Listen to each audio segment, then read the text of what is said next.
بدعوته واستنى بسنته إلى يوم لقاء ربه وبعد.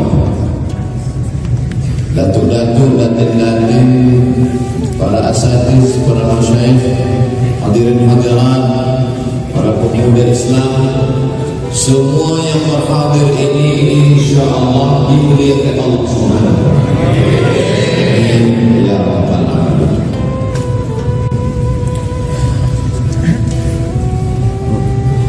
Kalau ada suatu musibah, namanya penyakit, malapetaka, gempa, tsunami, apa yang diinginkan Allah dari itu semua? Kalau kita bersangka-sangka, berpikir-pikir, boleh betul, boleh salah, maka kita mesti kembali kepada Al-Quran dan Sunnah Rasulullah Sallallahu Alaihi Wasallam. Bila kita buka ayat Quran dan hadis Nabi, ada 3 jawaban. Yang pertama, A'udzubillahi minasyaitonir rajim. Ahasiban nasu an yutraku an yaqulu amanna. Apakah manusia itu dibiarkan begitu saja berkata kami beriman, wa hum la yuftanun, padahal mereka belum diuji. Jadi kalau datang penyakit, berarti penyakit itu ujian. Yang kedua, la yusibul mu'min min nasabin wala wasabin wala saqamin wala syaukin yashtakuha. Susah hati, risau, demam panas, badan letih, duri yang mencucuk tapak kaki, illa kafarallahu anhu biha sayyi'ati. Allah ingin melepaskan diri dari dosa-dosa. Pertama kata dia ujian, yang kedua penghapus dosa, yang ketiga wattaqu fitnatan la tusibanna alladhina zalamu minkum khassah. Takutlah kamu kepada azab yang bila Allah kirim dia tidak akan menimpa yang zalim-zalim, yang jahat-jahat saja, yang baik-baik pun kena juga. Dalam hadis dikatakan, la ta'muruna bil ma'ruf wa la tanhauna 'anil munkar. Ajak orang buat baik, larang orang buat munkar. Bila kamu tidak lakukan itu, la yushikanna yab'athallahu 'alaikum iqaban. Allah kirimkan azab, summa tad'unahu. Manakala azab itu datang, kamu pun beramai-ramai angkat tangan berdoa, ya Allah, lepaskan kami dari azab ini. Fala yustajabu lakum, tapi doa kamu tidak dikabulkan Allah. Jadi kalau begitu, gempa bumi, tsunami, gunung meletus, penyakit, COVID-19, COVID-20, 22, na'udzubillah, ada 3 kemungkinan. Yang pertama, ujian. Yang kedua, Allah hapuskan dosa. Yang ketiga, azab yang dikirim Allah Subhanahu wa taala. Tajuk kita malam ini, apakah COVID-19 itu murka Allah atau rahmat? 3 tadi. Misalkan, na'udzubillah, misalkan saya sakit. Nanti kalau saya katakan ada jamaah sakit, Ustaz Abu Somad kalau bagi contoh, dia bagi jamaah, saya lah saya. Kalau saya sakit, 3, apakah penyakit itu ujian dari Allah atau menghapuskan dosa-dosa saya, atau azab dari Allah Subhanahu wa taala? Pergi ke hospital, jumpa dokter. Kata dokter, Ustaz Abu Somad, Ustaz ini sakit. Lepas tu saya tanya, sakit saya ini azab pun, atau menghapus dosa saya, atau mengangkat darjah saya, atau ini ujian iman saya? Kata dokter, kami tak tahu Ustaz. Ustazlah jawab sendiri. Maka yang boleh kita lakukan hanya muhasabah diri. Kalau kita merasa kita banyak silap salah dosa, maka kita husnuzan dengan penyakit itu, Allah melepaskan kita dari dosa-dosa. Kalau kita rasa dosa tak ada, kita dah orang baik, kita husnuzan, berarti itu ujian keimanan. Kalau kita lulus bersabar, berarti Allah angkat darjah kita. Kalau kita kita merasa kita tak ada silap, tak ada salah, udah sedekah, udah berpuasa sunat, sudah haji dan umrah, sudah banyak beristighfar, berarti Allah Subhanahu wa taala sudah tempatkan kita di satu tempat. Tempat itu layak, baik, elok. Cuma manakala Allah Taala tanya malaikat, "Hai malaikat, ya, letakkan hambaku ini di tempat yang tertinggi, namanya Jannatul Firdaus. Idza sa'altumullah fas'aluhul Firdaus." Kalau minta pada Allah, mintalah surga yang tertinggi. Kalau minta sama Allah, ya Allah masukkan aku surga yang tertinggi Jannatul Firdaus bersama Nabi Muhammad SAW. Begitu. Sekarang banyak orang doa, ya Allah, aku masuk surga tepi-tepi pun takut. Asal masuk surga, kata Nabi tak begitu. Ada pula orang, aku tak ingin surga, aku pun tak takut neraka. Itu bukan cakap engkau, itu cakap wali-wali Allah yang malamnya tak tidur, siangnya berjihad. Allah bagi dia surga. Kata dia, aku tak ingin surga, aku tak takut neraka, aku hanya inginkan cinta. Itu orang yang dah jatuh cinta, semuanya diberi pada Allah. Ini sebenarnya subuh pukul 8. Aku tak ingin surga. Cubalah kita ukur diri kita siapa. Begitulah Allah Subhanahu wa taala. Nah, bila tajuknya apakah COVID-19 itu azab atau rahmat, maka Sayyidatuna Aisyah Ummul Mukminin radhiyallahu anha dalam hadis Sahih Al-Bukhari bertanya, "Ya Rasulullah, bagaimana dengan wabak? Penyakit yang merata-rata di seluruh negeri namanya wabak. Apa itu wabak?" Kata Nabi sallallahu alaihi wasallam, "Kana 'adzaban yab'atsuhu Allahu 'ala man yasha." Itu adalah azab yang dikirimkan Allah kepada sesiapa yang Dia kehendaki. Faja'alahu rahmatan lil mu'minin. Tapi Dia jadikan menjadi rahmat bagi orang yang beriman. Hadisnya muskil lah, problem, confuse. Bagaimana mungkin azab boleh menjadi rahmat? Azab kenapa menjadi rahmat? Bagi orang yang minum khamar, bagi yang berzina, bagi yang LGBT, bagi yang buat dosa, bagi yang risuah, dia menjadi azab. Sehingga dengan azab itu mati dalam keadaan terkena azab. Nafas sesak, pandangan tak terang, telinga tak boleh mendengar. Semua penyakit-penyakit azab dikirimkan Allah. Wa rahmatan lil mu'minin. Tapi bagi orang yang beriman, dia akan menjadi rahmat kasih sayang Allah. Kalau dia mati, al-mat'un syahid. Orang yang kena penyakit ta'un, penyakit wabak, maka dia matinya mati syahid. Tapi jangan sebab wabak mati syahid, nanti bila datang wabak, na'udzubillah, tak apa nama wabak di masa akan datang lagi. Kata doktor, kata kerajaan, guna mask, jangan keluar rumah. Semua melawan, semua keluar rumah, semua tak peduli. Lepas tu bila ditanya, kenapa awak tak ikut anjuran kerajaan? Kenapa awak tak ikut anjuran doktor? Saya ingin mati syahid. Itu bukan mati syahid, itu bunuh diri. Sebab Allah mengatakan dalam Quran, la tulqu bi aydikum ila tahlukah. Jangan engkau jerumuskan dirimu ke dalam kebinasaan dengan tanganmu sendiri. Idza sami'tum bihi, kalau kamu dengar di suatu negeri itu ada wabah, la tadkhulu, jangan masuk ke negeri itu. Tuan-tuan, Anda dengar wabah di suatu negeri, jangan datang ke sana.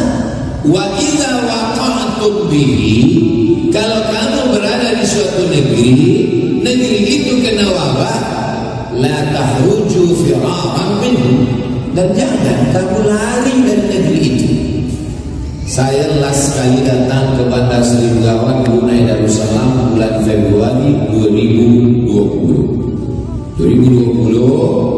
Lepas itu Ustaz Abu Somad dengan ini kami lantik sebagai visiting professor di University Islam Sultan Syarif Ali, rektor yang Mulia memberikan surat pelantikan Februari 2020, March lockdown. Sempurna sudah. Profesor Dr. Abdul Somad, tinggal satu lagi, almarhum. March, April, Mei, Jun, Julai, Agustus saya tak keluar dari Riau. Saya tak pergi ke Malaysia, Kuala Lumpur, Selangor, Perak, Johor. Saya tak pergi ke Brunei Darussalam. Saya hanya di dalam mengamalkan hadis Rasulullah SAW. Kalau kamu dengar, kamu jangan datang.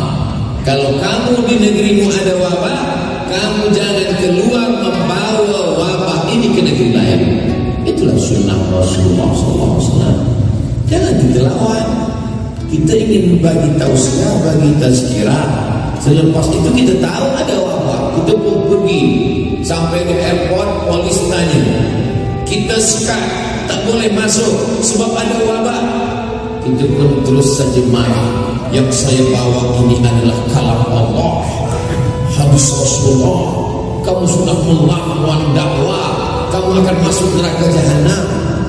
Kata polis, yang mengaji bukan kamu saja, kami mengaji juga.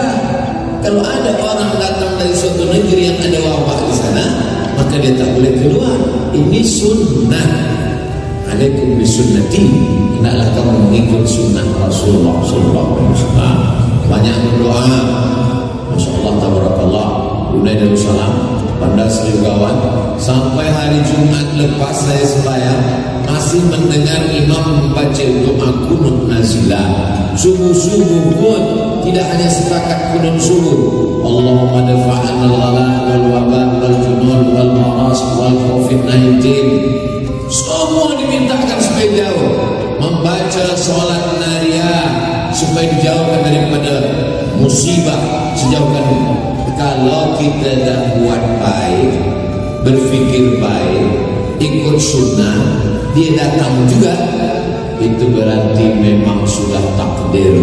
Antum minabillah, beriman kepada Allah, bil qadari, takdir dari Allah, khairihi wa syarrihi, takdir baik dan takdir buruk. Jadi kalau kita ada satu musibah fi anfusikum, dalam diri, penyakit, mati, fi amwalikum, dalam harta, rugi, bankrupt, susah, di bumi, gempa, tsunami, gunung meletus, maka sesungguhnya kita cepat-cepat hasibu anfusakum, muhasabah diri qabla an tuhasabah, sebelum kamu dihisab. Wazinuha, timbang-timbang amal kamu qabla an tuzan, sebelum ditimbang Allah Subhanahu wa ta'ala. Sebenarnya kalau tak mati, kata Allah, tidak mati. Semua manusia mengatakan engkau mati. Ya ghulam, wahai Abdullah bin Abbas, la ini jitama'atil ummatu, berkumpul semua umat di manusia di dunia ini, ala ayyadurruka, membunuh, menyihir, la yadurruka illa bisyai'in qad kataballahu alaihi. Mereka tidak akan mampu. Yang mereka lakukan hanya sampai pada takdir Allah. Jadi kalau ada orang mati, itu dia mati bukan kerana sihir, bukan kerana black magic, bukan kerana covid, bukan kerana wabah. Dia mati kerana ajalnya sampai. Kalau ajal tak sampai, tak mati. Tapi kita mesti ada ikhtiar. Itulah ahli sunnah wal jamaah. Kita ini bukan ahlul bid'ah qadariyah jabriyah. Kita ini ahli sunnah. Imam Abdul Hasan al-Ash'ari ada ikhtiar. Menjauh dari negeri ada wabah, jangan keluar dari negeri ada wabah. Banyak berdoa, beristighfar. Maka Allah liyu'adzibahum wa anta fihim. Allah tidak akan mengirimkan azab kalau Nabi Muhammad ada di sana. Banyak-banyak berselawat. Wa maka Allah mu'adzibahum wa hum yastaghfirun. Allah tidak akan mengazab kalau bangsa itu mau beristighfar. Astaghfirullahaladzim, astaghfirullahaladzim, astaghfirullahaladzim, astaghfirullahaladzim. Qultu astaghfiru rabbakum innahu kana ghaffara. Kalau kamu banyak beristighfar, dosamu diampunkan Allah. Yursilis samaa 'alaikum midrara. Allah akan turunkan hujan rahmat. Wa yumdidukum bi amwalin wa banin. Allah akan berikan kamu harta dan anak-anak. Wa yaj'al lakum jannatin. Allah akan berikan kamu kebun-kebun yang subur. Wa anhara, akan berikan air sungai yang mengalir, jannatul firdaus. Ini 6 kerana banyak beristighfar. Astaghfirullah pendek, agak panjang astaghfirullahalazim, lebih panjang astaghfirullahalazim alladzi la ilaha illa huwal hayyul qayyum wa atubu ilaih, lebih panjang Allahumma anta rabbi la ilaha illa anta khalaqtani wa ana 'abduka wa ana 'abduka wa ana kama sata'tu a'udzubika min syarri ma sana'tu wa a'udzu bika min ni'matika 'alayya wa a'udzu bidhanbi faghfir li fa innahu la yaghfiru dhunuba illa anta. Kalau hafal, kalau tak hafal gerak-gerakkan dulu. Saya tengok di beberapa tempat di Brunei ada pembacaan istighfar, sayyidul istighfar. Apa makna di beberapa tempat sebelum tazkirah dibacakan sayyidul istighfar? Inilah tujuannya. Bila kita banyak istighfar, anak dibagi Allah, dosa diampunkan, diturunkan hujan rahmat, dibagi anak, dibagi harta, dibagi kebun, dibagi sungai yang mengalir, kerana keutamaan istighfar. Nabi Muhammad SAW pun yang tak ada dosa beristighfar. Ini kadang kita istighfar. Saya tengok orang beristighfar, pernah saya datang kepada ulama, kerja-kerja istighfar. Astagfirullah. Saya ni Pak Kiai ada urusan, astagfirullah. 5 menit istighfar. Ini kadang orang banyak dosa, setiap hari maksiat, mata telinga.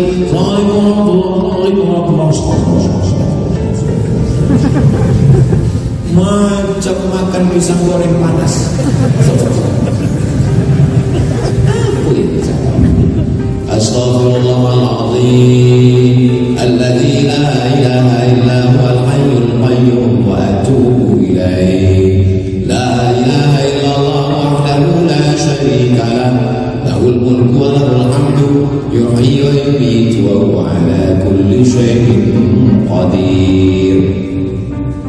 Dari mula hari Khamis, Jumat, Sabtu, Ahad, Isnin, esok Selasa, hampir seminggu saya berkeliling pusing-pusing di Brunei Darussalam ini.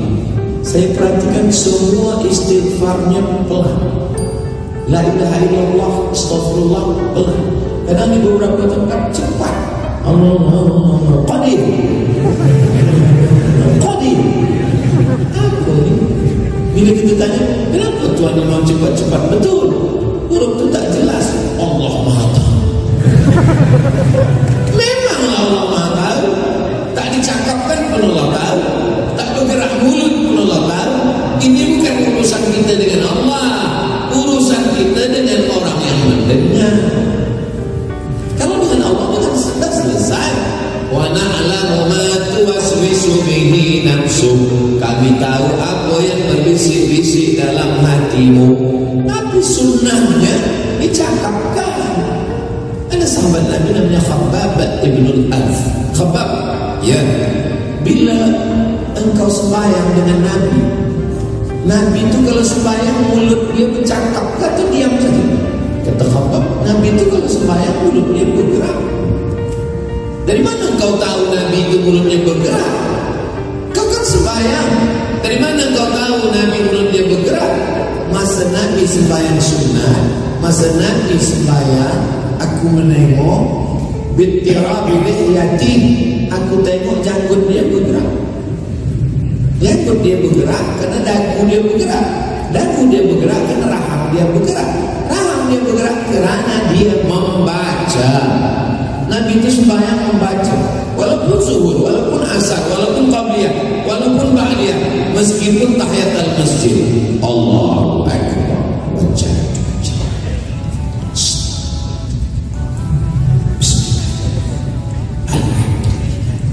Kalau kata Syekh hari Jumat, elok-eloknya itu pakai satu nafas, satu ayat.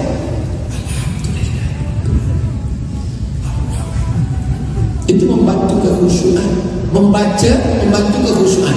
Satu ayat dengan satu nafas lebih membantu kekhusyuan.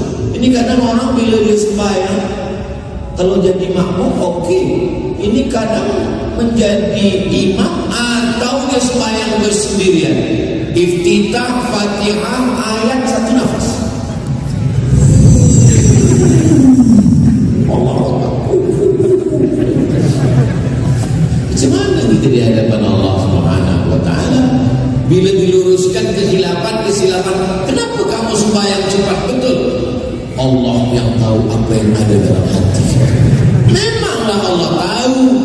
Tapi kata Nabi, ikut aku, sallu kama ra'aitumuni usalli. Dalam segala hal kita ikut sunnah Rasulullah sallallahu alaihi wasallam.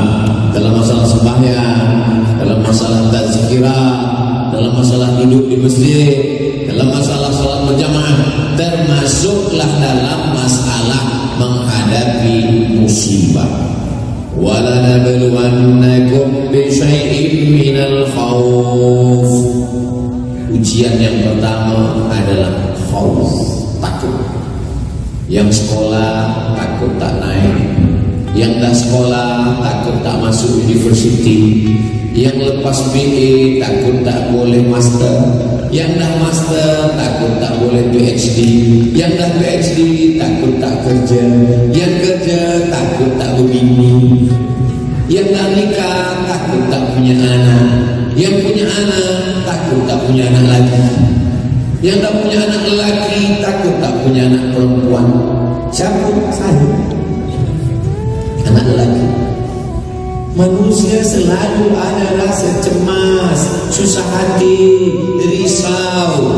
Itu tanda kita kurang yakin dengan Allah Subhanahu wa Ta'ala. Maka kata Imam Al-Hasan Al-Basri, alimtu anna rizqi la ya'khudhuhu ghairi. Aku tahu rezekiku tak akan diambil orang. Fatma'anna qalbi, hatiku jadi tenang.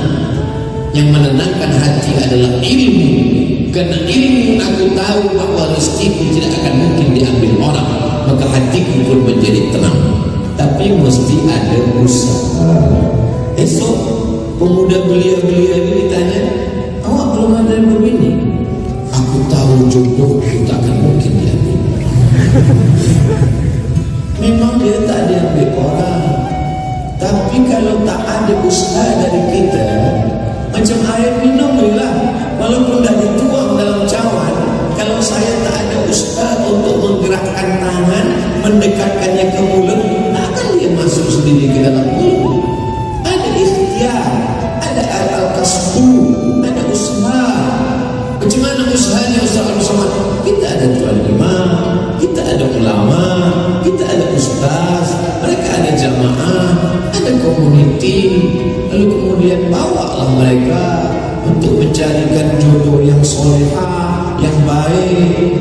Saya setakat ini selama ini kita hanya satu kajian saja, satu masjid. Saya ingin hubungan ini lebih baik daripada ini. Sudikah engkau menjadi ibu bagi anak-anak kita di masa akan datang, bersama di dunia, bersama pula di surga Jannatul Firdaus? Memang inilah imam yang aku cari selama ini.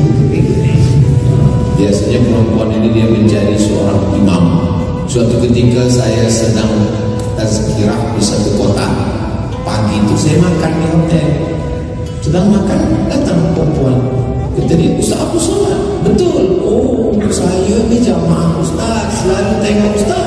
Kenapa kita tak ada jumpa? Jika saya ni jamaah alam baik. Tengok Ustaz kat YouTube saja. Saya ni ramai Ustaz. Ini salah satu jamaah ini, satu office dengan saya. Dia ini belum nikah, dia ini nak mencari imam. Kata dia. Kata saya ni khatib. Apa maknanya? Ada usaha dalam masalah rezeki, dalam masalah makan, dalam masalah jodoh, dalam masalah penghidupan, dalam masalah mencari obat. Likulli da'in dawa. Setiap penyakit ada obatnya. Tapi kata Nabi, fatadau, berobat kamu. Nabi tak menyuruh orang sakit. Ya Rasulullah, aku sakit. Kalau kata Allah sihat, kau sihat. Tunggu jelas malaikat maut ya. Ada kalanya Nabi menyuruh pergi ke tempat Haris bin Kalb. Dia doktor, dia belajar di Nisabur, Persia. Dia tahu pengobatan. Berubat kamu kepada Haris bin Kalb. Ada kalanya Nabi mengajarkan, alaikum bisyifa'ini, hendaklah kamu makan dua penyembuh. Yang pertama al-asal, madu. Yang kedua Al-Quran. Wa nunazzilu minal Qur'ani ma huwa syifa'. Quran itu kami turunkan sebagai syifa, obat. Asal, madu, lebah pun obat juga. Ada kalanya dia bagi satu lagi biji-biji hitam. Al-habbatus sauda syifa'un min kulli da'. Hadis tentang habba sauda sahih. Tentang madu ayatnya jelas, hadisnya juga jelas.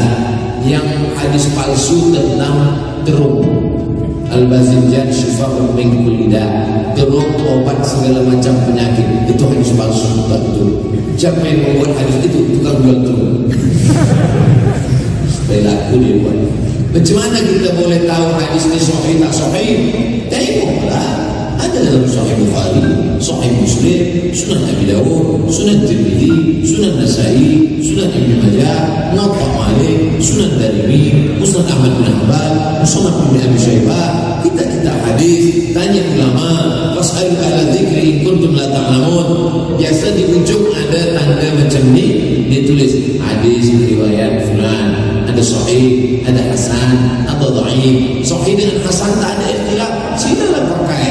Tapi kalau dhaif tengok dulu syaratnya mesti 5. Tak boleh dalam masalah akidah, tak boleh dalam masalah hukum halal haram, tidak boleh ada periwayatnya yang kata pendusta. Dia masih bernaung di 2 hadis sahih, dan dia pula untuk fadhail amal, bagi motivasi beramal boleh. Ada hadis palsu, tak ada tawar menawar. Kalau hadis palsu, maka dia tak boleh disampaikan, tak boleh diamalkan, tak boleh diriwayatkan. Ini malam ini Ustaz Abdul Somad meriwayatkan dari palsu terus sebagai sampel contoh bahwa ini hadis palsu boleh. Tapi kalau hanya menyampaikan tanpa disebutkan apa ini maknanya, maka tak boleh. Jadi ujian yang pertama adalah khauf, takut. Kenapa orang tak boleh tidur malam sampai pukul 2 malam? Takut. Kenapa tak lalu makan? Takut apa? Kolesterol, gula darah, diabetes, jantung, asam urat, asam lambung, asam lemak, asam pedas. Semua ketakutan yang sebenarnya hidup ini tidak sesusah yang kita fikirkan. Hidup ini tak susah. Yang susah itu memikirkan cakap orang. Dulu manusia zaman dulu yang dia pikirkan cuma 4 orang yang bercakap tentang dia. Cakap jiran depan, belakang, kanan, kiri. Sekarang 4 juga. Instagram, Twitter, WhatsApp, tambah lagi FB, pecah banget. Jadi kalau kita nak aman hidup, jauh dari medsos, sosial media. Tapi kami kenal Abdul Somad dari sosial media. Ambil yang baik-baik. Khudh ma safa da'ma kalam. Ambil yang jernih, buang yang keruh. Oh, sekarang barulah kami tahu rahasia kenapa Ustaz Abdul Somad boleh bagi tazkirah di mana-mana. Pikiran dia tak ada takut, tak ada cemas. Rupanya dia tak baca komen yang ada di Instagram dan yang ada di YouTube. Saya baca. Kenapa Ustaz tak ada balas komen? Saya tak ada password. Kita bagi pada orang yang tahu saja. Apa yang boleh menenangkan hati kita menghadapi dunia? Ala bi dzikrillah tatma'innul qulub. Masalah dunia ini 2. Yang pertama, masalah yang ada solusinya. Yang kedua, masalah yang tak ada solusi. Bila kita menghadapi masalah, setelah kita pikir-pikir tak ada solusinya, tak usah pikirkan lagi. Sebab bila kita pikirkan pun tak ada juga solusi. Kalau masalah itu ada solusinya, pikirkan, dapat solusinya, stop, jangan pikirkan lagi. Sebab solusinya sudah ada. Bila dia akan terus bercakap. Sebab pikiran tak boleh berhenti. Mulut berhenti, pikiran tak berhenti. Sampai tengah-tengah malam dia terus sampai kita tak boleh tidur. Esok kita pun pergi ke rumah sakit. Assalamualaikum doktor. Waalaikumsalam. Saya pukul 2 malam tadi berpikir tentang anak, tentang bini, tentang kerja, tentang itu, tentang kereta, tentang rumah semua. Hingga tak boleh tidur. Sehingga pukul 2 malam. Tolonglah bagi saya ubat supaya saya boleh tidur malam. Doktor pun kasih ubat makan ini 2-3 kali. Ini makan pagi, makan siang, makan malam. Ini makan sebelum makan, ini makan selepas makan, ini makan sedang makan. Bertambah beban kita. Saya dah 2 malam tak boleh tidur doktor. Kata doktor dalam hati, aku dah 2 bulan tak tidur. Tidak ada manusia yang tidak punya problem masalah. Oh Ustaz Abdul Somad, engkau boleh pergi sana, pergi sini. Aku tak boleh pergi ke sana ke sini Ustaz Abdul Somad. Kenapa? Sebab kening aku berbisul. Kening saya ni berbisul, saya malu kalau jumpa orang. Maka saya di rumah saja. Ustaz Abdul Somad bagi tazkirah sana, tazkirah sini. Ustaz kening tak berbisul. Dia tak tahu Ustaz itu tegak tak duduk-duduk. Rupanya bisul dia di bawah. Kadang kita tak nampak bisul orang. Yang kita fikirkan bisul kita saja. Bisul orang rupanya lebih parah lagi daripada kita. Maka satu-satunya jalan adalah husnuzan kepada Allah. Wasta'inu bis-sabri was-salat. Minta tolong kepada Allah dengan sabar dan salat. Saya dulu memang gelap dunia ni Ustaz. Stres, depresi, pakai narkotik, mabuk, sabu, pil anjing gila pun saya makan untuk menenangkan fikiran. Tapi selepas saya dengar tazkirah Ustaz Abdul Somad, kata Ustaz Somad banyak-banyak solat. Sekarang saya dah solat Ustaz. Solat apa? Solat Jumat. Solat subuh, solat zuhur, solat asar, solat maghrib, solat isya, solat duha, solat tahajud, solat qabliyah, solat ba'diyah, tahiyatul masjid, solat hajat, solat tasbih. Tapi jangan bagi tahu banyak macam ni pada orang yang nak masuk Islam. Dia tak jadi masuk Islam. Saya tertarik dengan Islam sebab Islam ni agama yang baik, rahmatan lil alamin, agama yang bersih. Lepas kencing, maaf berbasuh. Saya dah tak nak lagi pakai guna tisu saja. Dia bersih tapi tak suci. Macam mana bila saya masuk Islam? Bila kamu masuk Islam, sembahyang subuh, sembahyang duha, sembahyang zuhur, sembahyang asar, sembahyang maghrib, sembahyang isya, tahajud, witir, hajat.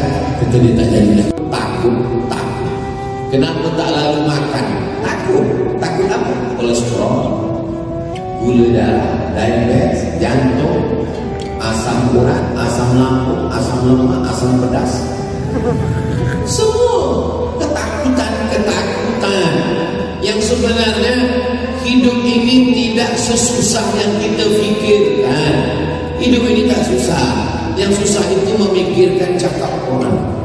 Dulu manusia zaman dulu yang dia pikirkan cuma 4 orang yang bercakap tentang dia. Cakap jiran depan, belakang, kanan, kiri. Sekarang 4 juga. Instagram, Twitter, WhatsApp, tambah lagi FB, bercakap. Jadi kalau kita nak aman hidup, jauh dari medsos, sosial media. Tapi kami kenal Abdul Somad dari sosial media. Ambil yang baik-baik. Khudh ma safa da'ma kalam. Ambil yang jernih, buang yang keruh. Oh, sekarang barulah kami tahu rahasia kenapa Ustaz Abdul Somad boleh bagi tazkirah di mana-mana. Pikiran dia tak ada takut, tak ada cemas. Rupanya dia tak baca komen yang ada di Instagram dan yang ada di YouTube. Saya baca. Kenapa Ustaz tak ada balas komen? Saya tak ada password. Kita bagi pada orang yang tahu saja. Apa yang boleh menenangkan hati kita menghadapi dunia? Ala bi dzikrillah tatma'innul qulub. Masalah dunia ini 2. Yang pertama, masalah yang ada solusinya. Yang kedua, masalah yang tak ada solusi. Bila kita menghadapi masalah, setelah kita pikir-pikir tak ada solusinya, tak usah pikirkan lagi. Sebab bila kita pikirkan pun tak ada juga solusi. Kalau masalah itu ada solusinya, pikirkan. Dapat solusinya, stop. Jangan pikirkan lagi, sebab solusinya sudah ada. Bila diperturunkan pikiran ini, dia akan terus bercakap. Sebab pikiran tak boleh berhenti. Mulut berhenti, pikiran tak berhenti. Sampai tengah-tengah malam dia terus sampai kita tak boleh tidur. Esok kita pergi ke rumah sakit. Assalamualaikum doktor. Waalaikumsalam. Saya pukul 2 malam tadi berpikir tentang anak, tentang bini, tentang kerja, tentang itu, tentang kereta, tentang rumah semua. Hingga tak boleh tidur. Hingga pukul 2 malam. Tolonglah bagi saya ubat supaya saya boleh tidur malam. Doktor kasih ubat makan ini 2-3 kali. Ini makan pagi, makan siang, makan malam. Ini makan sebelum makan, ini makan selepas makan, ini makan sedang makan. Bertambah beban betul. Saya dah 2 malam tak boleh tidur doktor. Kata doktor dalam hati, aku dah 2 bulan tak tidur. Tidak ada manusia yang tidak punya problem masalah. Oh Ustaz Abdul Somad, engkau boleh pergi sana pergi sini. Aku tak boleh pergi ke sana ke sini Ustaz Abdul Somad. Kenapa? Sebab kening aku berbisul. Kening saya ni berbisul, saya malu kalau jumpa orang. Maka saya di rumah saja. Ustaz Abdul Somad bagi tazkirah sana tazkirah sini. Ustaz kening tak berbisul. Dia tak tahu Ustaz itu tegak tak duduk-duduk. Rupanya bisul dia di bawah. Kadang kita tak nampak bisul orang. Yang kita fikirkan bisul kita saja. Bisul orang rupanya lebih parah lagi daripada kita. Maka satu-satunya jalan adalah husnuzan kepada Allah. Wasta'inu bis-sabri was-salat. Minta tolong kepada Allah dengan sabar dan salat. Saya dulu memang gelap dunia ni Ustaz. Stres, depresi, pakai narkotik, mabuk, sabu, pil anjing gila pun saya makan untuk menenangkan fikiran. Tapi selepas saya dengar tazkirah Ustaz Abdul Somad, kata Ustaz Somad, banyak-banyak solat. Sekarang saya dah solat Ustaz. Solat apa? Solat Jumat. Solat subuh, solat zuhur, solat asar, solat maghrib, solat isya, solat duha, solat tahajud, solat qabliyah, solat ba'diyah, tahiyatul masjid, solat hajat, solat tasbih. Tapi jangan bagi tahu banyak macam ni pada orang yang nak masuk Islam. Dia tak jadi masuk Islam. Saya tertarik dengan Islam sebab Islam ni agama yang baik, rahmatan lil alamin, agama yang bersih. Lepas kencing maaf berbasuh. Saya dah tak nak lagi pakai guna tisu saja. Dia bersih tapi tak suci. Macam mana bila saya masuk Islam? Bila kamu masuk Islam, sembahyang subuh, sembahyang duha, sembahyang zuhur, sembahyang asar, sembahyang maghrib, sembahyang isya, tahajud, witir, hajat. Kita dia tak jadi dah. Yassiru, bagi kemudahan. Wala tu'assiru, jangan susahkan orang. Basyiru, beri kabar gembira. Wala tunaffiru, jangan buat orang lari dari Islam. Al-Islamu mahjubun bil muslimin. Orang tak jadi masuk Islam bukan kerana ajaran Islam, tapi kerana sifat orang Islam. Bila kita tunjukkan Islam yang baik, yang lembut, yang santun, yang rahmatan lil alamin, orang tertarik. Ada orang setengah-setengah dia nak belajar Islam, tapi dia masuk ke masjid, dia malu, dia segan. Maka dia dengar di parking, di bawah kereta, dia letak parking, dia dengar. Apa kata khatib? Yang pertama berkhitan adalah Nabi Ibrahim guna Ka'bah. Jadi tak jadi.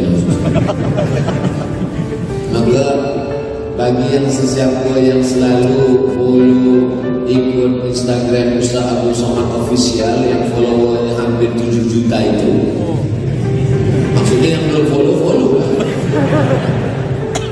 Ada satu iklan, Anda ingin berkhitan tapi takut ikutlah sunatron. Pagi berkhitan, petang boleh akad nikah. Sebab apa? Kita bagi kemudahan.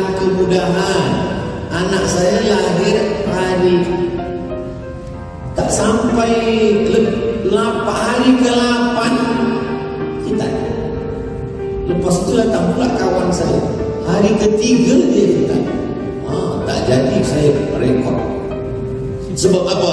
Sebab kita bagi kemudahan. Kalau dia dihitan masa kecil, dia tak rasa sakit dan amat banyak manfaatnya, suci bersih. Anak-anak kecil dia tidak putuskan saf. Kenapa anak kecil boleh memutuskan saf? Kata Syekh Atiyah Sabah, seelok-eloknya anak kecil dibuatkan satu saf khas di belakang, dewasa di hadapan, anak kecil di belakang. Kenapa anak kecil tak boleh berada di antara dua orang dewasa? Pertama, wudhu anak kecil banyak tak betul. Saya tengok beberapa budak kecil tadika, dia ambil air, dia ambil, dia sapu mata.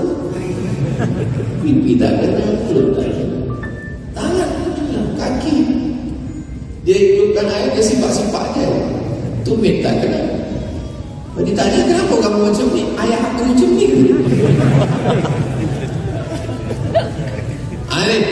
Satu lagi sebab kenapa budak kecil tak boleh antara dua orang yang dewasa. Sebab beribu maaf, ada najis yang belum lepas dari ujung, belum kena kerat. Dan tak mungkin pula ada kita satu security di pintu tengok, cek, ni dah rumah, ni belum ada datang, tak mungkin. Itu maka kita buat dia sebesar. Jangan bagi orang ketakutan. Sebab Islam ini agama yang begitu. Apa kata Nabi manakala datang sahabat, ya Rasulullah, tadi aku melontar jumrah, selepas itu baru aku potong rambut. If'al wala haraj, lakukanlah, tak ada kesulitan bagi kau. Tapi masih lagi dalam hukum hakam syariat Islam. Saya tak ingin pemuda belia-belia kita ini selepas mengaji, esok pagi sesembayang sesuka hati dia, sembayang pukul 8, pukul 9, ditanya mak ibu bapa dia, kau tak ada ke masjid? Saya tengok, kenapa sembayang pukul 7, pukul 8 sembayang subuh? Kata Ustaz Abdul Somad, jangan buat susah. Kita ambil mudah-mudahan. Itu bukan saya tak ada cakap itu. Ada yang tak boleh kita ubah sama sekali. Subuh, zuhur, asar, maghrib, isya tak boleh ubah. Inna salata kanat 'alal mu'minina kitaban mawquta. Salat itu waktunya sudah ditetapkan Allah Subhanahu wa taala. Jangan ubah. Kalau berubah dia jatuh menjadi qadha. Sedang kita adalah ada bagi yang mudah usalli fardal maghribi 3 raka'atin adaan, bukan qadaan, kecuali pada saat-saat genting tertentu. Jadi yang pertama, ujian dikirimkan Allah. Wala nabluwannakum bi syai'in minal khauf. Yang kedua, wal ju', lapar. Alhamdulillah kita tak lapar. Kalau lapar ada had batasnya. Lapar kita hingga azan maghrib, lapar kita hingga selepas isya, lapar kita hingga selepas tazkirah. Tapi ada saudara kita yang laparnya unlimited. Hari ini lapar, malam lapar, esok lapar. Maka kalau sampai ada jiran lapar dan kita tak tahu dia lapar, kata Nabi, laisa bil mu'min, kamu tidak beriman. Siapa yang tak beriman itu ya Rasulullah? Ya bitu sab'ana, tidur perut kenyang. Wajahu ila jambihi ja'i'an, jiran sebelah rumah kelaparan. Ara'aita alladzi yukadzibu bid-din, tahukah kamu siapa itu pendusta agama? Pendusta agama bukan orang tak sembahyang, pendusta agama bukan orang minum khamar, pendusta agama bukan orang berjudi berzina. Siapa pendusta agama? Fadzalika alladzi yad'un yatim wa la yahuddu ala ta'amil miskin. Kenapa banyak betul abang beli nasi bungkus? Saya, anak kita 2, abang cuma berempat. Kenapa beli nasi sampai 10? Belakang ada anak yatim, abang beli cukup kau hantar. Yang mau beli abang, yang menghantar istri. Jangan abang yang menghantar, nanti mak anak yatimku cantik. Jadi perang dunia ditinggal. Dzalika alladzi yad'u al-yatim. Wa lanabluwannakum bi syai'in minal khawf wal ju' lapar wa naqsim minal amwal, kekurangan harta. Pembagian Allah kepada manusia macam dia. Ada tinggi, ada rendah, ada sedang, ada handsome, ada setengah handsome, ada yang tak dapat bagian handsome sama sekali. Ada yang cantik, ada setengah cantik, ada yang kurang cantik, ada hitam manis, ada hitam sekali. Ini pembagian Allah. Kenapa Allah tak bagi rata sama macam ini tinggi semua? Sebab kalau kita sama, dia tak boleh bekerja sama. Hanya bekerja sama boleh dilakukan oleh orang-orang yang berbeza. Tapi apakah yang lebih mulia, yang lebih tinggi? Tidak. Apakah yang lebih hina, yang lebih rendah? Tidak. Inna akramakum indallah atqakum. Yang paling mulia di sisi Allah, yang paling takut kepada Allah Subhanahu wa taala. Pembagian rupa macam ini, pembagian nasib macam ini, pembagian kuasa macam ini, pembagian ilmu pun macam ini. Serah pada kuasa Allah. Allah fa'al lima yurid. Susahkah bagi Allah membuat kita rata sama semua? Tak susah. Innama amruhu idza arada syai'an ayaqula lahu kun fayakun. Ini dilebihkannya dalam agama, ini dia lebihkan dalam medik, ini dia lebihkan dalam politik, ini dia lebihkan dalam harta, ini dia lebihkan dalam banyak kelebihan. Manusia diberikan Allah wa rafa'na fawqakum fawqa ba'dil darajat. Ada yang kami angkat darajatnya, ada yang kami rendahkan. Ini kuasa Allah Subhanahu wa taala. Wa lanabluwannakum bi syai'in minal khawf wal ju' wa naqsim minal amwal wal anfus, sakit, mati, was samarat, kering, hujan tak turun. Wa basyiris sabirin, berikan kabar gembira kepada orang-orang yang sabar, menahan hawa nafsu, menahan lidah, tak bercakap kasar, sumpah serapah, caci maki, mengutuk nasib, menahan pikiran, jangan sampai suuzon kepada Allah. Kalau ada lintasan pikir astagfirullah, menahan tangan, jangan sampai menarik rambut, merugul pipi, maka dia serahkan kepada Allah. Alladzina idza asabathum musibah, orang-orang yang ketika dia menerima musibah, ujian dari Allah Subhanahu wa taala, apa kata dia? Inna lillahi wa inna ilaihi raji'un. Semua balik kepada Allah Subhanahu wa taala. Pulanglah Abu Talhah. Abu Talhah balik daripada berniaga. Balik dia berniaga, dia tengok istri dia bersih, rapi, bawa makanan. Dia tanya, macam mana kabar anak kita, wahai buah hati belayan jiwa, siang dan malam terbayang-bayang, makan tak kenyang, tidur tak lelap sayang. Dalam hadis sudah ada, itu terjemah saya. Macam mana anak kita? Kata istri dia, askan mimma, anak kita lebih tenang dari hari sebelum. Oh, iyalah, anak kita lebih tenang. Dia pun makan. Selepas dia makan, semua dah kenyang, barulah istri dia bercakap. Apa kata istri dia? Anak kita meninggal. Oh, marah dia. Engkau bagi aku makan, engkau bersoleh cantik, engkau katakan anak kita lebih tenang dari sebelumnya, rupanya anak kita mati. Kenapa kau buat macam ini? Apa kata istrinya? Andai ada seorang musafir pergi jauh, dia bagi kunci rumahnya kepada jiran, tolong kau jaga rumah aku. Selepas itu dia balik, dia minta balik kunci. Apakah dia marah? Tidak, kerana rumah itu punya dia. Begitulah anak kita, itu bukan punya kita. Allah pinjamkan sekejap, lepas itu dia bawa balik. Kalau punya istri baik macam ini, jangan dikubur kalau tak mati. Mudah-mudahan yang belum ada istri dapat macam ini. Amin. Yang mengambilkan yang dah ada bini pula.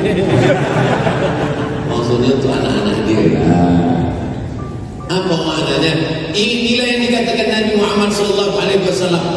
Hunna libasul lakum wa antum libasul lahun. Istri menjadi pakaian bagi suami, suami menjadi pakaian bagi istri. Kenapa saya boleh menyampaikan tazkirah malam ini? Ingat ayatnya, ingat hadisnya, ingat riwayatnya. Boleh saya lancar? Sebab ada orang yang menjaga anak saya. Cuba kalau dia tak jaga, mungkin saya dapat tazkirah. Ada pun pampers. Sebab pikiran bercabang kemana-mana. Maka manakala ditanya, siapa perempuan yang paling baik itu ya Rasulullah? Al-mar'atus salihatu allati tu'inu ala imanihi. Seorang perempuan yang salihah, yang mampu menolong keimanan suami. Banyak lelaki mengatakan, kita sebagai lelaki, kita kepala rumah tangga, kita yang menjaga istri-istri kita. Tapi kalau kita baca ayat, apa kata Nabi SAW? Khuliqatil mar'atu min dina. Perempuan itu diciptakan dari tulang rusuk. A'wajuha a'laha. Tulang rusuk yang paling bengkok adalah tulang rusuk yang paling atas. Ini tulang rusuk yang paling atas ini, itulah yang paling bengkok. Di dalam tulang rusuk itu ada jantung. Perempuan ini tulang rusuk. Jadi kalau begitu, jantung tidak hancur kalau jatuh sebab dijaga tulang rusuk. Tulang rusuk itulah yang menjaga lelaki. Begitu makna yang terkandung dalam makna khuliqatil mar'atu min dilah dalam Sahih Muslim. Ada seorang pemuda, setiap dia pergi restoran tempat makan, selalu pesan, bagi saya sup. Sup apa? Tulang rusuk. Lama-lama orang kedai ini heran, kenapa awak tiap makan sup tulang rusuk? Aku sedang mencari tulang rusuk yang hebat. Boleh untuk status kesepan.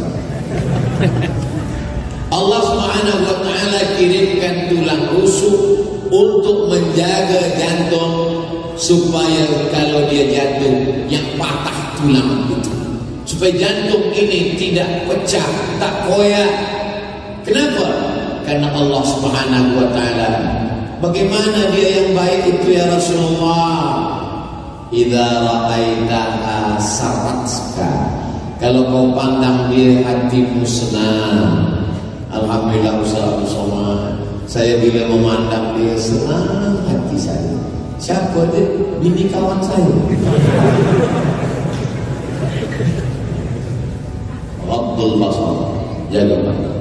Man istata'a minkumul ba'ata falyatazawwaj. Siapa di antara kamu pemuda belia yang sudah mampu menikah, menikahlah.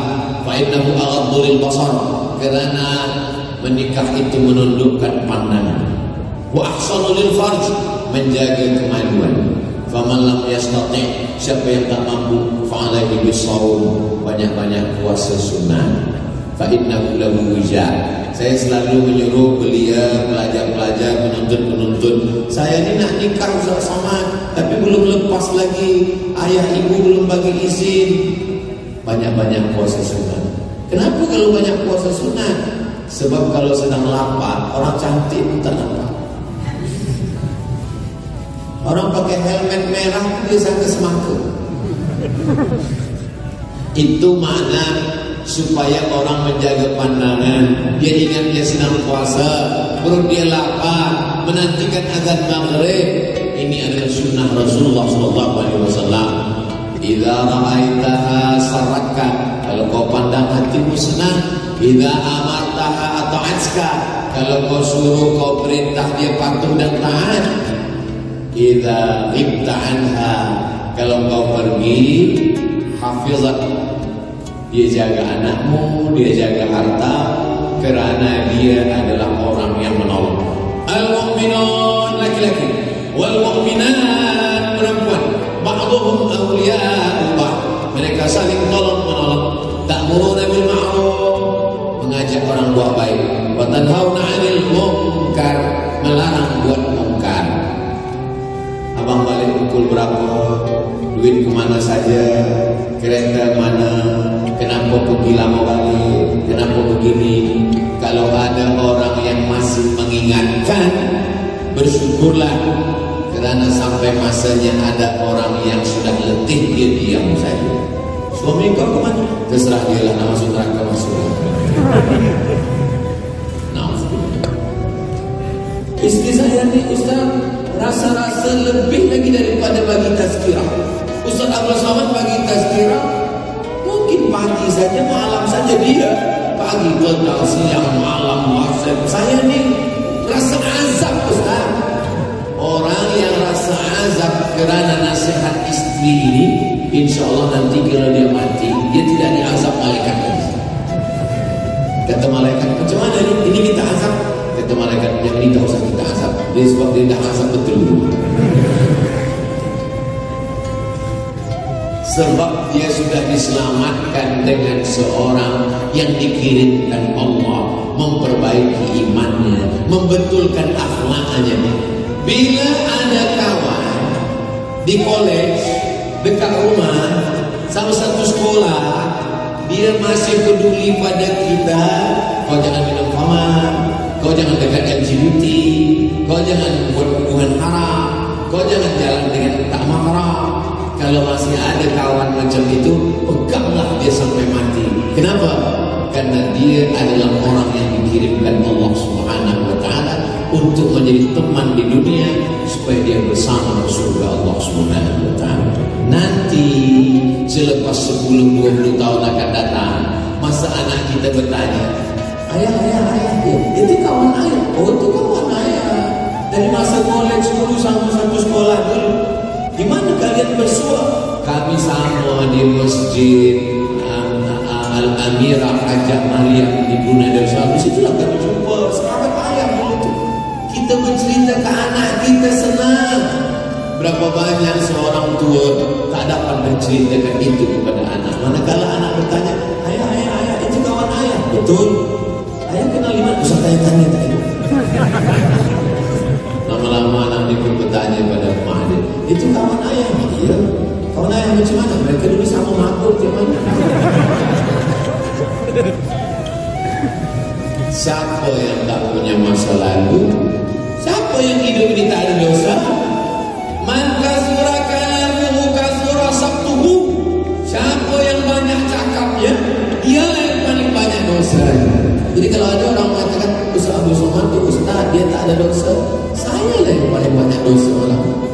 Saya paling banyak cakap, saya paling banyak menyinggung perasaan orang, saya paling banyak menyakiti hati orang, saya paling banyak membuat orang susah. Saya cerita tentang khamar, yang minum khamar sakit hati. Saya cerita tentang membebel, perempuan yang banyak cakap sakit hati.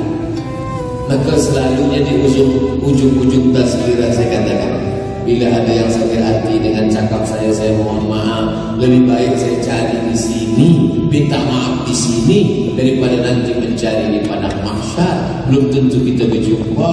Berapa banyak jamaah nanti di padang mahsyar yang mencari-cari. Ada Abdul Somad? Tak ada. Mana Ustaz? Tak ada. Ditanya malaikat, Ustaz Somad mana?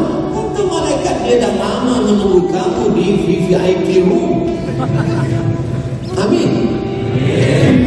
Itu cara saya saja, supaya dapat orang doa orang baik dari Brunei Darussalam. Allahumma antas salam wa minkas salam wa ilaika ya'udus salam fahyina rabbana bis salam wa adkhilna al-jannata daras salam. Ada yang suka dia jahat, ada yang dalam hati saja. Ada pula yang dia nyanyikan, Allahumma antas salam wa minkas salam tabarakta rabbana ya dzal jalali wal ikram. Kita tengok video di Masya Allah, bila kita jumpa, cuba kau baca, itu bukan suara aku.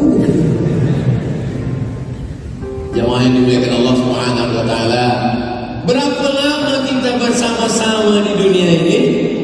Ada masa yang ditetapkan Allah. idza jaa ajaluhum, kalau ajal sudah sampai, la yastakhiruna sa'atan, tak dapat ditunda walau sesaat, wala yastaqdimun. Sama-sama satu college, duduk dekat satu bangku, sama-sama register, sama-sama satu kelas. Tiba-tiba tengah malam saya dapat berita, dia sudah meninggal, wahai Abdul Somad. Saya kejar dari kota tempat saya tinggal, Pekanbaru, Riau, Sumatera, Indonesia. Saya berangkat lepas maghrib, 12 malam baru sampai. Begitu sampai di kampung, mana jenazahnya? Jenazahnya sudah masuk liang lahat. Saya hanya boleh di atas, solat jenazah dari atas kubur, Allah Akbar. Selepas itu baca Yasin, baca doa, meleleh air mata darah kawan yang dulu tak dapat naik balik. Maka selepas itu, bila ada orang mengundang saya datang, asal nampak saya ada orang buat Ustaz Abdul Somad, bila datang saya datang, ada jemputan saya datang. Sebab apa? Penyesalan yang mendalam sebab tidak menyambung tali silaturahim semasa ada kehidupan. Jadi kalau kita ada kawan, datanglah. Sebab apa? Nanti kalau sudah menyesal, biasanya penyesalan itu datang manakala ketika sudah pergi, ketika sudah tiada, barulah terasa kehilangan. Maka kita diajarkan Nabi SAW, man ahabba yusallallahu fi rizqihi, siapa yang mau lapang rezekinya, wa yusalahu fi atharihi, mau panjang umurnya, falyasil rahimahu, maka hendaklah dia menyambung silaturahim. Cubalah pejam mata kejap, bayangkan berapa kawan sahabat kita yang lahir dulu. Mereka lebih muda, mereka lebih sehat, mereka lebih kaya, mereka lebih handsome, tapi mereka dah dulu. Kita kenapa masih hidup? Apakah karena malaikat maut lupa nama kita? Kita hidup, ada yang diinginkan Allah. Apa yang diinginkan Allah dari kita? Alladzi khalaqal mauta, Allah menciptakan mati, wal hayata, Allah menciptakan hidup, liyabluwakum ayyukum ahsanu amala.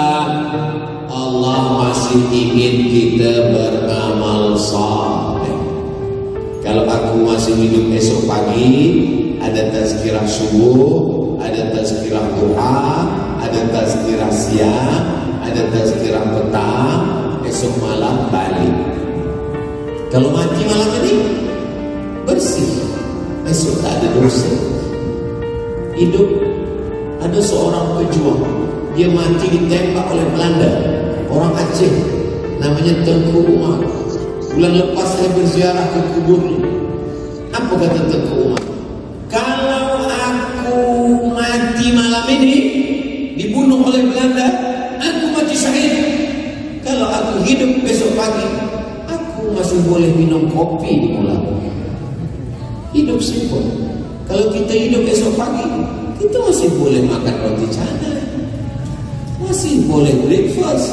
Kalau mati malam ini, insya Allah kematian kita adalah kematian yang husnul khatimah. Ini banyak orang sampai ketakutan memikirkan kematian. Ustaz takut pada mati, takut juga. Tapi tidak melampau takut sampai tak makan, sampai tak keluar rumah. Ketakutan. Life is take risk. Hidup adalah berani mengambil resiko. Muda, tua, hidup, mati, sehat, sakit.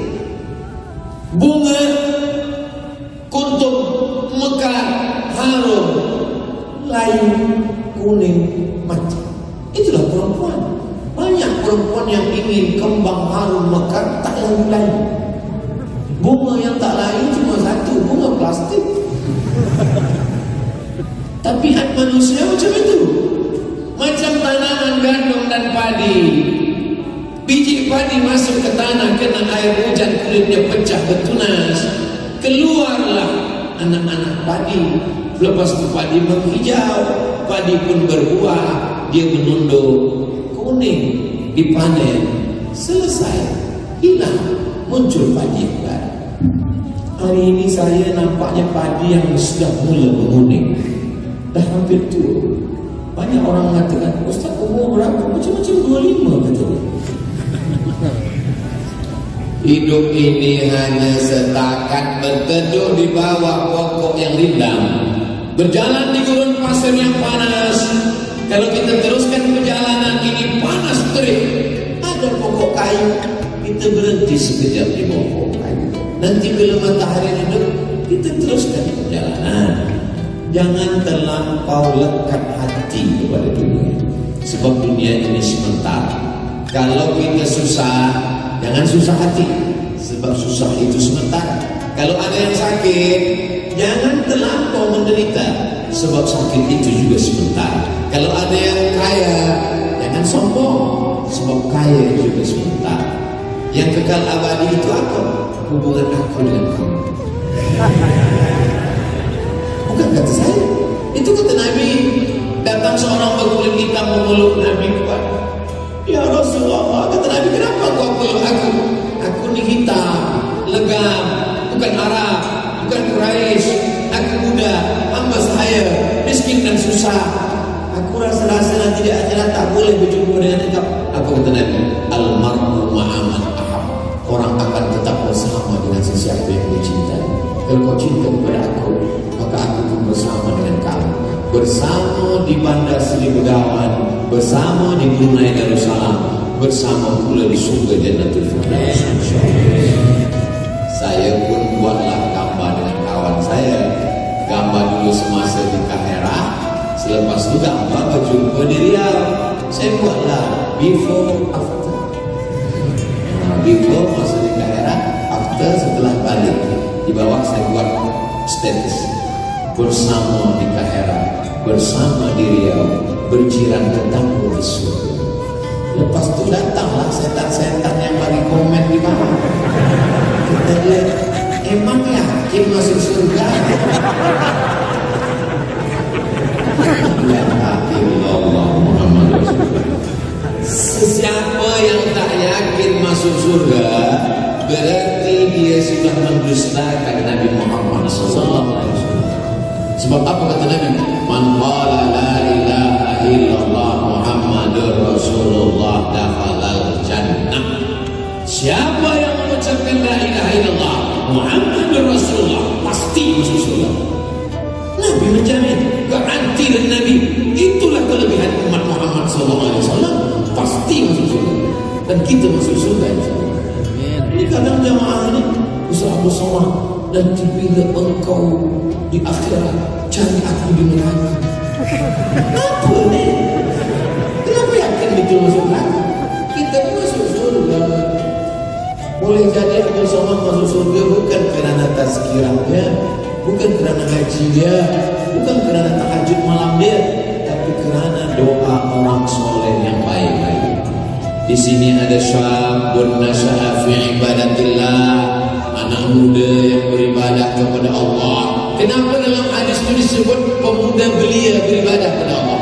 Sebab kalau ada orang tua ke masjid, memanglah ke masjid, malaikat maut dah dekat. Tapi kalau ada pemuda belia ke masjid, innahum fityatun amanu bi rabbihim wa zidnahum huda.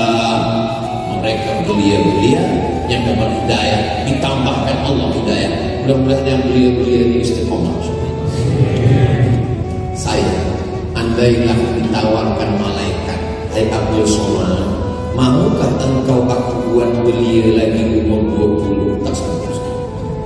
Zaman saya dulu, untuk kenal perempuan susah. Nak kenal perempuan, tangan kita pun menggeletar.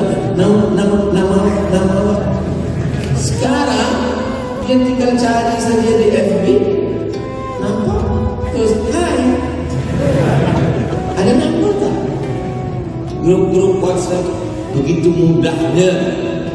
Jadi mereka buat Facebook, mereka buat WhatsApp, mereka buat YouTube, mereka buat Twitter, mereka buat social media. Tujuannya supaya pemuda Islam rusak, hancur. Apa yang terjadi? Yuriduna yutfi'u nurallah wallahu mutimmu nurihi. Mereka ingin memadamkan cahaya Allah, tapi cahaya itu tak padam. Dengan YouTube, dengan Instagram, dengan Facebook lah orang mengenal para ulama. Dulu banyak orang tak kenal Habib Muhammad bin Hafiz. Dulu banyak orang tak kenal dengan Al-Habib Sayyid Syatib. Dari mana orang Brunei Darussalam kenal Ustaz Abdul Somad? Dari sosial media, dari Instagram, dari YouTube, dari Facebook.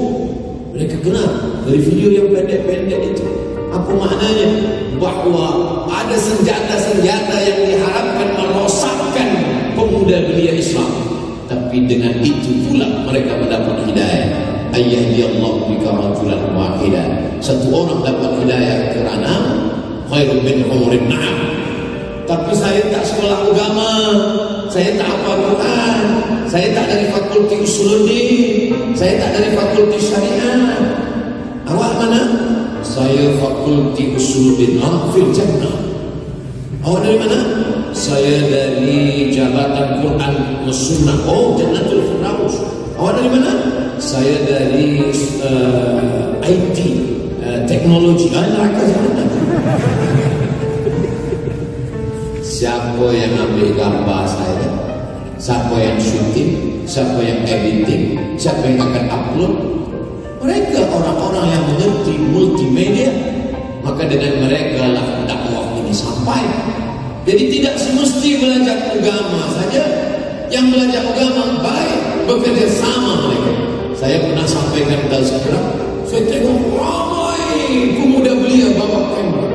Selepas itu saya tanya, kamu ni mana? Kami pelajar dari Universiti Islam. Kenapa bawa kamera semua? Sebab pensyarah kata, nanti Ustaz Abdul Somad ambil gambar, cut, edit, buat subtitle. Nanti kamu natijah ambil dari saya. Kalau video bagus A, kalau tak bagus C. Bagus. Inilah yang melancarkan dakwah.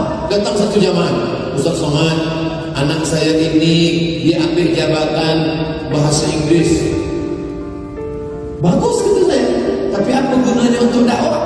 Ambil video saya, potong 2 minit, 3 minit, buat translate ke English language, lepas itu buatkan subtitle supaya orang boleh mendapatkan hidayah. Tapi yang baik-baik dah, supaya menebarkan dakwah. Ayyadiyallahu bika rajulan wahidan. Satu orang dapat hidayah kerana ilmu, kerana sosial media. Khairun min humurin na'am. Lebih baik daripada seekor unta yang merah, kenderaan termahal zaman Nabi. Dalam riwayat lain, khairun minad dunya wa ma fiha. Lebih baik daripada dunia dan seisinya. Tadi saya mula pukul 8.30, sekarang sudah pukul 9.30. 600 ml, 60 minit kita bersama. Mudah-mudahan apa yang saya sampaikan ini menjadi amal soleh buat saya, buat kita semua, insyaAllah. Mudah-mudahan kita semua dibagikan keluarga yang sakinah, mawaddah, warahmah, anak-anak soleh dan solehah. Belia-belia kita diselamatkan dari LGBT, diselamatkan dari khamar, diselamatkan dari narkotik, diselamatkan dari perbuatan maksiat. Negeri ini tetap dijaga Allah. Baldatun thayyibatun wa rabbun ghafur. Ala hadhihi niyyah wa kulli niyatin salihah. Al-Fatihah. A'udzu billahi minasy syaithanir rajim. Bismillahirrahmanirrahim. Alhamdulillahirabbil alamin. Arrahmanir rahim. Maliki yaumiddin. Iyyaka na'budu wa iyyaka nasta'in.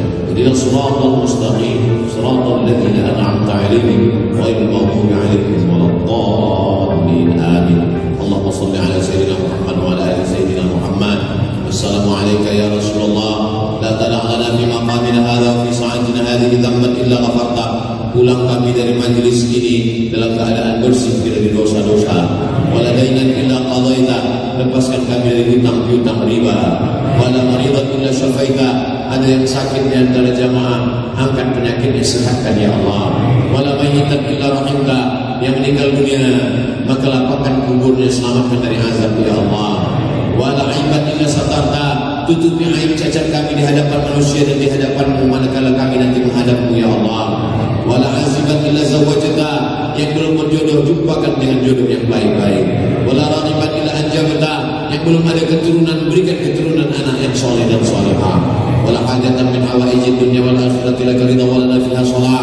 Segala hajat dunia, hajat akhirat Engkau ridha dan baik bagi kami illa qadaitaha wa yassartaha. Tunaikan dan mudahkanlah ya Allah. Allahumma ja'al hadzal balada baladan amina, jadikan negeri ini aman damai. Allahumma dafa'na al-ghala wal waba wal fahsya wal riba wal zina, selamatkan dari malapetaka, bencana, musibah saudara-saudara kami yang sudah mendahului kami karena wabah, karena penyakit. Jadikan mereka semuanya menjadi syuhada, husnul khatimah. Wa adkhilna al-jannata ma'al abrar ya aziz ya ghaffar. Masukkan kami ke dalam surga Jannatul Firdaus ma'an nabiyyin, bersama nabi-nabi, wasiddiqin, bersama orang yang benar, wasyuhada, bersama orang mati syahid, wassalihin, bersama orang yang saleh. Allahumma khtim lana bi husnil khatimah wa la takhtim alaina bi su'il khatimah. Allahumma ja'al akhir kalamina 'inda intihai ajalina, jadikan akhir kalam kami manakala ajal kami sampai, yang keluar dari mulut kami la ilaha illallah Muhammadur Rasulullah sallallahu alaihi wasallam. Kalimat haqqin 'alaiha nahya, dengan itu kami hidup, wa 'alaiha namutu, dengan itu kami mati, wa biha nub'atsu, dengan itu kami nanti dibangkitkan di padang mahsyar. Rabbana atina fid dunya hasanah wa fil akhirati hasanah wa qina adzabannar.